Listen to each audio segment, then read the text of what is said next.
welcome to another episode of the Keeping It Together podcast with me, Rachel Broughton, and... I'm Dave Burke. Yeah, great. Hi, Dave. So we are going to have a conversation today, and we're going to explore a psalm together. So, Dave, you wanted to have a little look at Psalm 34 together, didn't you? That's right. Yeah, Psalm 34 is one of the Psalms that's ascribed to David. So the bit at the top says of David, which can mean that David wrote it, or it could mean it's written about David by somebody else. I tend to think it's the first. I tend to think David wrote these, but reasons why, drop me a line and I'll tell you. Yeah. But it's a fascinating psalm. My title for this is A Song for the Desperate. Okay. The psalms aren't poems. They are song lyrics. We've lost the tune, but we've got the words. That's it. There's more here. So it says of David, but then it also has it's followed by this curious sentence here. Can I read it? Yes. It says, please do. It says, when he pretended to be insane before Abimelech, who drove him away and he left. Yeah. I mean, that's good inspiration for a song, right? It is. Always read the superscript. That's what that's called before the psalm gets going. Very often in church, we miss that out. But that there's a fascinating thing. There's two things about that. One is that there are 14 psalms that tie into a specific event in David's life. And you can trace through 1 and 2 Samuel the events that inspired that particular song. And it's a fascinating journey. Again, if you get in touch and I will send you a list of these if you want to have a look at them, because it's a great way actually to look at David's Psalms, some of them at least, in chronological order. Yeah. So this is early in his life. David starts out as the complete outsider who kills Goliath to everyone's surprise. He becomes part of Saul's court. Saul is not well. David sings to Saul to ease his mood. It's the first reference I can see in the ancient world to music therapy. Mm. And that's why I think David is the writer. One of the reasons why I think he's the writer of this stuff. But by now, David's on the run. Saul is trying to kill him. Yeah. And David has gone through, the story's exciting. Just read it in 1 Samuel. And David gets to the point where he's at the end of his tether. He doesn't know where to go. So he goes to Abimelech, who's a Philistine warlord. And he must have been desperate because he'd killed the Philistine champion not long before. And he's gone for political asylum. And Abimelech is not happy with this. David is terrified. He pretends to be insane. Abimelech says, I think it's a lovely phrase, this. He says, am I so short of madmen that you bring me another one? Which, as a pastor, I often ask that question. Lord, why have you sent me another one of these nutcases? So that's the situation. This psalm is written later. And the psalm basically saying, I was in a state, but things are getting right now. Things are getting better now. And the psalm really is about how that happened.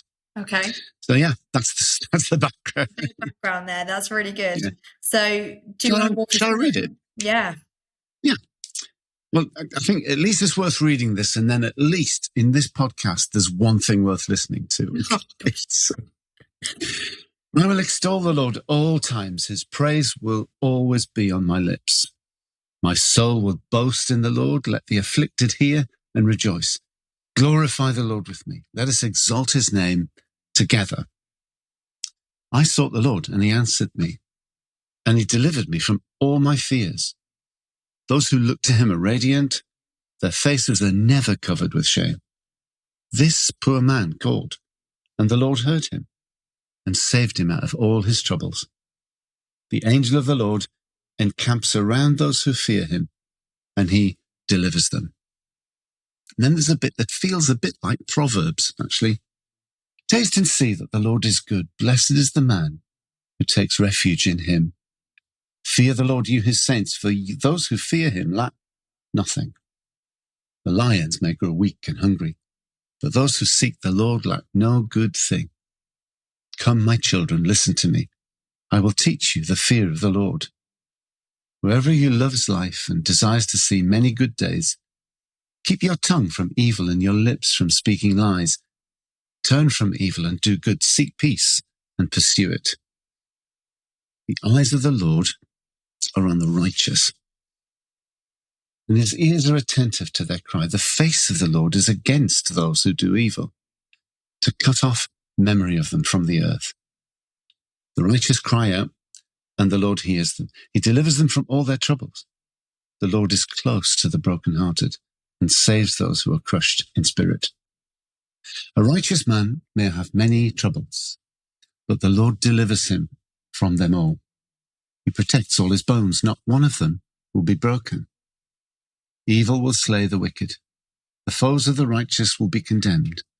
The Lord redeems his servants. No one will be condemned who takes refuge in him. So that's the whole psalm. I think it's a banger. I really do. It's fantastic. Psalm. It's so interesting how much comfort there is in this. And when you think of the context, you think of the troubles that David is experiencing, you know, it's this like confidence, isn't it? That yes, that I think some of David's songs don't have that confidence. If you read Psalm 6, it just doesn't. But this one does. He's been in a bad place, and he's getting better, and he's looking back and saying, in the bad times, I kept doing the stuff I used to do in the good times, and it works. It pulled me through. So he talks about praise. Let us exalt his name together. He talks about calling on the name of the Lord. He talks about just hanging on to and trusting God. I think this is a fundamental skill for Christians. Keep going, keep pressing on, because weeping may endure for a night, but joy comes in the morning. Yeah. Eventually, we get a break in the clouds. So I think that's the first big thing, really, from this. Keep on doing the stuff that you used to do in the good times when you're in a really desperate situation. When life's good, it feels maybe easy to sing about the goodness of God. When things are hard, it's maybe harder to sing about the goodness of God. But maybe it's in those times when it's easy to sing about the goodness of God that you sort of build that like muscle memory, so that when it's hard, you are dependent on that. You're dependent on what you've established in those stronger times to carry you through, and to lean on some of those. So some of that muscle memory that you've built up. Like, I'm going to sing this. So here's a practical hint. I think all of us know a song or two, or a psalm or a passage of scripture or two, that when we are feeling low can do the emotional heavy lifting to take us through those times. For me, I think partly because of my age, they tend to be old hymns. And one or two songs that stick in my mind from a long time ago, but also a couple of psalms that I've learned by heart. This is a song that's based on Psalm 34, and some old timers might remember it. Through all the changing scenes of life in trouble and in joy, the praises of my God shall still my heart and tongue employ. And it picks up the themes from Psalm 34. Yeah. If you've got that in your spiritual bank, you can pull it out of the bank when you need it. Yeah. So it's like having a little savings account, and it's tremendously helpful. So I've got songs that I sing or that listen to, or psalms that I would say to myself and use in prayer. But as I said, do the kind of emotional heavy lifting, pull me through those difficult times. The other thing that he does is he's reminding himself of his story. And I think that we forget so easily the things that we have had breakthrough and the things that God has done for us. And to just remind ourselves of how much God has done is a gift to us in those seasons as well. Yes. You know, I sought the Lord and he answered me. Yes. You know, and sometimes it's hard to say I am seeking God and he is answering me. But you can look back and go, no, I sought the Lord and he did answer me. So even when it feels like I'm not getting an answer right now, I can be confident that I can still look at him. I can still come to him. I can still go to him. Yes. One of the things I think, if you look at Christians through the centuries, the sort of 1600s, 1700s, a little phrase you come across in writers from that period is that Christians should learn to preach to themselves. Yeah. And I mean, some Psalms, you read them and you think, this guy wrote this to give himself a good talking to. Yeah. And I think I certainly do give myself a good talking to. Yeah. Look, this has happened. That's happened. God's been good. It's going to be all right. Keep going. Keep trusting.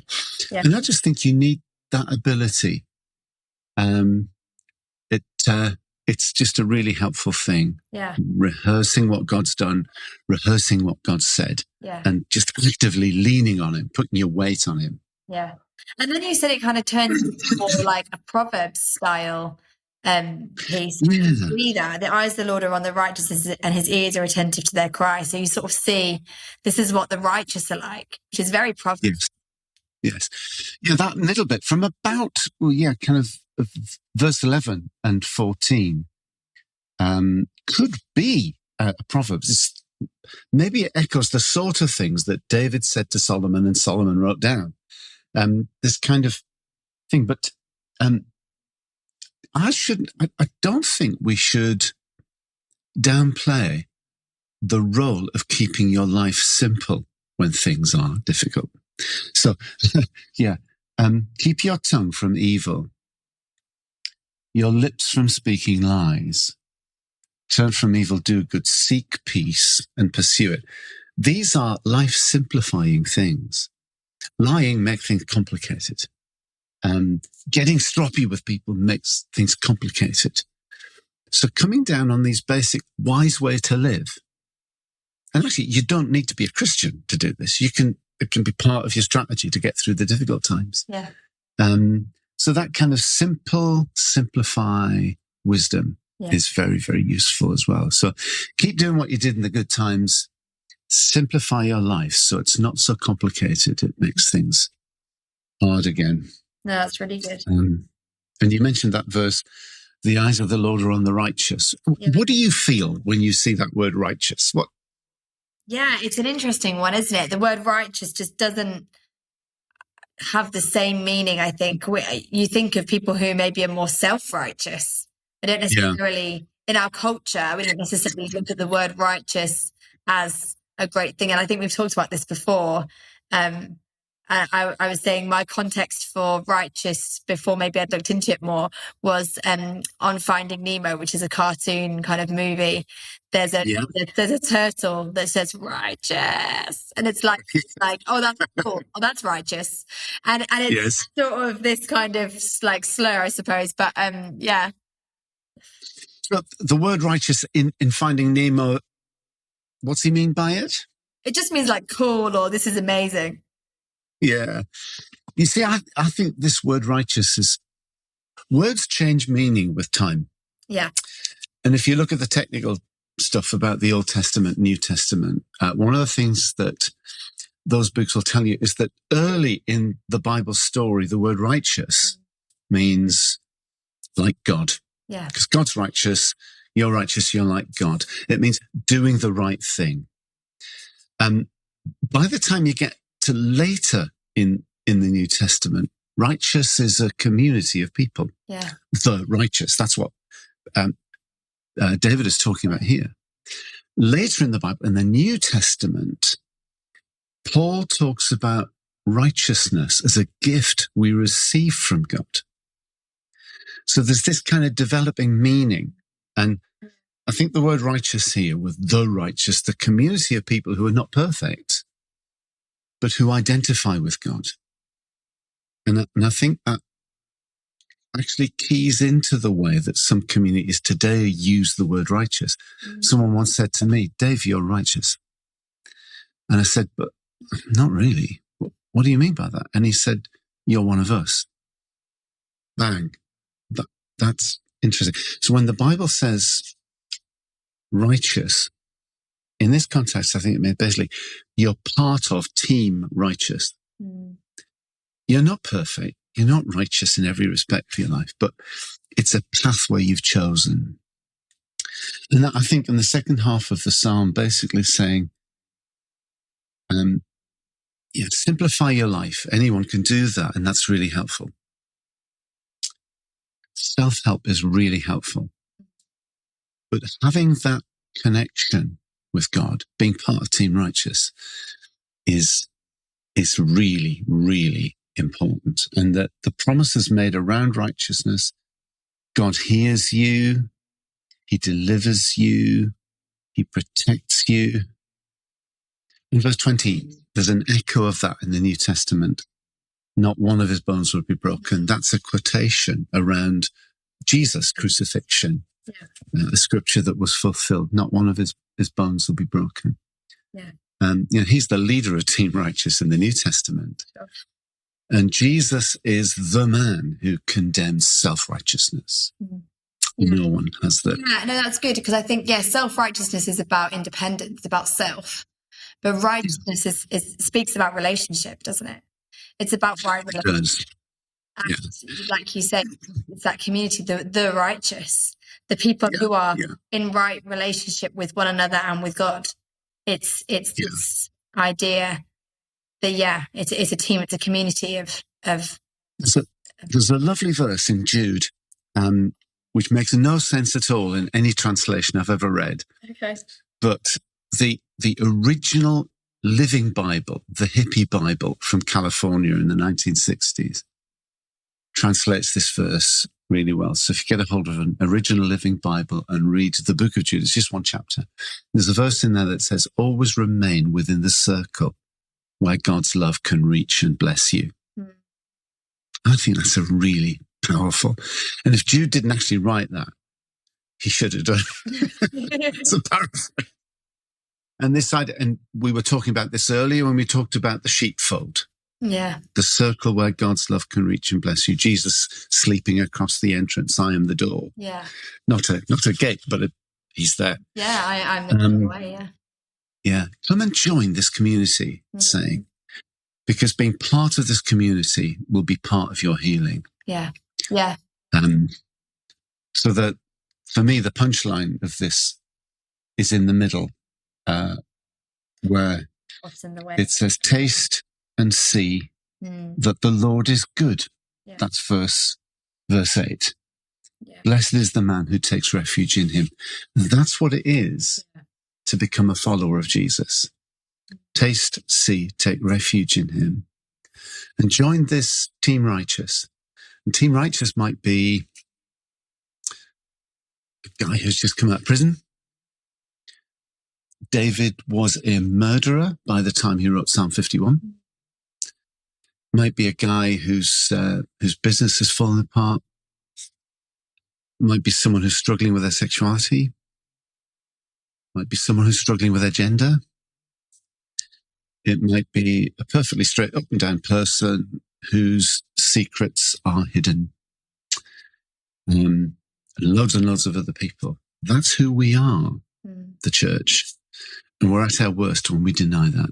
Yeah. That's who we are. The eyes of the Lord are on that lot, Team Righteous. Come and join us. Yeah. And give it a go. Give it a go. Taste and see. The Lord is good. That he is good. Very good. Well, thanks, Dave. Thank you for that. It's such an encouragement. It's a pleasure. Brilliant. See you next time. Will do. Bye-bye. Well, this podcast was brought to you by Keeping It Together, which is a little Christian group building a network of folks interested in pulling together Christian spirituality and well-being. We do podcasts. We also do live sessions once a month on a third Thursday of each month, 12 o'clock till 1:15. These are aimed at Christian leaders, people in Christian ministry, and different guests each week. Expert who's got some really interesting things to say, loads of discussion. We also do retreat days at Shepherd's Dean in Northumberland. And if you want details of our live sessions and our retreat days, we'd love to put you on our mailing list. So if you email David at daveburketraining, all one word, .com. I'll make sure you go on the list and we'll make sure you're informed about what's happening. Thank you.